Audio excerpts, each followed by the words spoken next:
Caney Creek, I want to say shalom all the way from Israel. I am standing on top of Mount Arbel along the Sea of Galilee. I want to tell you from all of your friends that are here that we have had a great time so far, that everyone is safe. And today we are going to do something special. We are concluding our generosity series for the month of May. And so far, what we've done is we've really challenged you to be generous with your time, with your resources, with your finances. And today I want to do something unique. And that is the reason that we are generous naturally is because Jesus has been so generous with us. When we went to the city of Migdal, we were given the privilege of hearing from a woman whose name is Hermana. And she shared a story and really illustrated that moment where a woman fought her way through the crowd just to touch the hem of Jesus' garment. And in that moment, she does such an amazing job of reminding us that Jesus has been generous with us. Why are we generous? We are generous because Jesus has done so much for us. So it is my privilege, all the way from Israel, to introduce you to Hermana, who is going to illustrate how generous Jesus has been with us. Shalom guys, my name is Hermana. Means sister in Spanish. I'm a volunteer here at Magdala, which is the birth town of Mary Magdalene. And even though we have a beautiful worship center and we have archaeology that is quite renowned in Israel and the world by now, what we love to do is allow people like the group of your church that's just been here and pilgrims to come and touch base with Jesus, to make their faith come alive, to make the Bible live here in this area. And you'll see that the painting behind me, which was done by Daniel Cariola, a professor of art from Chile, that he has portrayed the story of the woman with the issue of blood crawling through the feet of bystanders to touch the hem of Jesus' garment. And because we have a synagogue, a 2,000-year-old synagogue here at Magdala, and there's a story, this part of the story in Luke 8 refers back to the head of a synagogue and his daughter that was very ill. And because this story connects to a port where Jesus arrives back from, we thought we'll make this real right here in Magdala. The Bible doesn't say that Jairus, the father of the little girl, was from Magdala. It doesn't say he was from Capernaum or any town that we are aware of. And the same with the lady with the issue of blood. It doesn't say what the setting is, but because we have a synagogue here at Magdala and from the time of Jesus, and because we have a port, and I'm pointing in this direction because at that open window you would find one of the 15 ports around the lake, we decided it fits the setting. So the stones that I'm standing on is 2,000 years old. And the room here has been recreated to resemble the 2,000-year-old synagogue. You'll see that it has low benches, low stone benches, and it has columns and it has frescoes. Now these three elements were found in the synagogue that they had just gone through when they did our tour. But here's the way we tell the story. We say one day Jesus was on the opposite side of the lake, and he had just helped a guy that had a legion demons. Now that guy was slightly more crazy than Mary Magdalene. Slightly more crazy. Mary Magdalene had 7 demons, and we know that Jesus brought her peace and gave her a life back. But the legion demons, the guy was crazy. And Bible says he cut himself says he lived amongst the tombs. He took off his clothes, ran around naked, broke the chains people would put on him. You can imagine he was worse than the Hunchback of Notre Dame, right? Parents would warn their children, don't go away, he will really hurt you. He might jump on you and bite you. So it was an awkward life that man was trying to live. Jesus must have heard this man's shouts and screams in the night when he was praying here on this side. The Bible says that he was called to the lost sheep of Israel, which means the western end of the Sea of Galilee.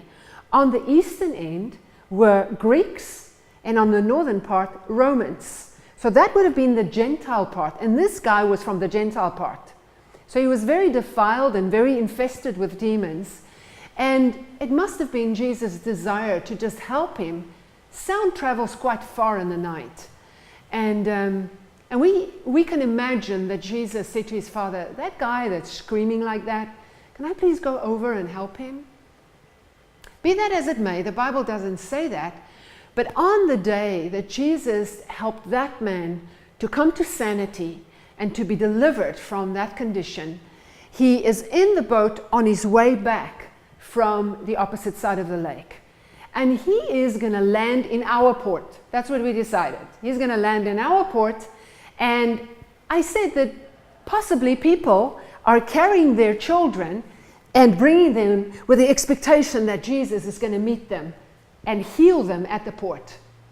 Other people may have people leaning on them and limping. Others may have sick people in stretchers. It was a renowned fact that Jesus was a miracle worker. And now I'm not only talking about the New Testament evidence, I'm talking about other historical writings and things that we find as far as Egypt, that Jesus was known for the miracles he did. And the people knew that he had healed scores of people.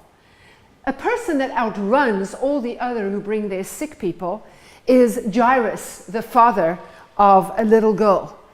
And he says, Jesus, can you please come? My little daughter. And the language that he's speaking resonates with Jesus' heart. Jesus' heart, to make the Father known. Every Bible character had a facet of God to make known. Right? Adam, the creator. Noah, the judge, the justice, righteous one. Abraham, about 8, 9 different names. El Elyon, El Shaddai, El Olam. Moses, Yahweh. Isaiah, Holy One of Israel. Daniel, Ancient of Days. David, everything personified. My Father, my Shepherd, my Rock, my Shelter. Jesus needed to make the Father known. And that would be the mantle that he puts on Mary Magdalene's shoulders eventually when he says, go tell my brothers that I'm going to my Father and your Father. Something about family. Something to continue this deep compassion and desire of his heart that people would know how his Father really is. So Jesus says to Jairus, I'm coming. And he begins to move with Jairus towards his house. And with him is his disciples. And suddenly Jesus just stops. And they look around and Jesus says, somebody touched me. But Peter is indignant. He says, everybody is touching you. They're pushing and shoving from everywhere. But somebody catches Jesus' eye, and she is on her knees. And she has just crawled through the people and saying, excuse me, excuse me. And she was reaching to catch the bottom of his garment. Maybe she believed in Malachi 4 that says, those who fear my name, the Son of Righteousness will rise with healing in his wings. The word wings has to do with extremities, like this would be your wings. And the sun's rays, that's the sun's wings. And the edge of your garment, that's the wings. And maybe she thought if she could only touch the tassels of his prayer shawl or the edge of his robe, she fears the Lord, maybe she'll be healed. And in that moment when Jesus turns around and she's in the spotlight, she begins to explain. The Bible says she spills the beans. And she says, I'm sorry, you know, this girl was unclean. This lady, probably not girl, probably more mature, has suffered for years. The Bible says 12 years, as long as that man, Jairus guy, his daughter was alive. So she struggled with a condition, and she begins to explain, I was unclean, and I lead to doctors, and I paid money, and they couldn't help me, and I don't know what happened. When I touched you today, it stopped, and I'm fine. I can feel in my body. I'm okay. I'm okay. I'm fine. And maybe she wants to justify the fact that she touched the rabbi, or that all of these bystanders have warned their children, just don't touch that woman, because if you touch her, we'll have to go to the mikveh and purify you before we can go to the synagogue. But in that moment, Jesus looks down on her with compassion, and he uses the same words as this Jairus. And he says, my daughter. And with the greatest of kindness, he says, your faith has saved you. And if we look at that picture again and we see how the artist drew an orb at the place of touching the robe, the Bible says in one of the translations that virtue went out of him. Beloved, this Jesus that did the miracles, this man who burned to make the Father known, he had so much compassion that when he walked in a crowd, she didn't have to scream. She was already feeling like an animal. She's on all fours. She doesn't mind crawling in between people. But when she touches that robe, his compassion, it's like, almost like a switch. She touches him and something just flows out of him in the direction of her faith. And she experiences the goodness of God. And she experiences the love of the Father. And in that moment when he stopped, it wasn't to embarrass her even more. It was to heal something else, and that was the social ostracizing of this woman that was an outcast, that couldn't be with society for so many years. And what we want to leave you with is this. The same Jesus doesn't only walk in Galilee. He's not just with these friends of yours on the tour. He is alive today. That was Mary's message. He is risen. He's alive today. And he responds to faith. Faith awakens him. Faith extracts from him.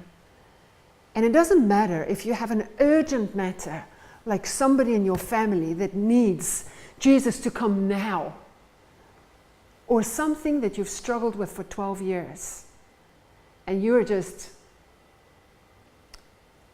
wondering, do I have the right to hold on to these promises? Did I understand him correctly? If you trust and you do not waver and you reach out, I promise you, the Bible says those who trust in him will never be disappointed,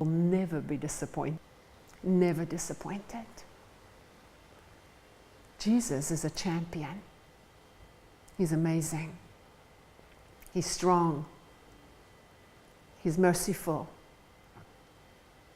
And maybe it's just holding out until you have seen that of him or learned that of the Father, until you have your desire fulfilled and your prayers answered. Those who trust in the Lord will never be disappointed. And for those who fear his name, the Son of Righteousness will rise with healing in his wings. May the Lord bless you.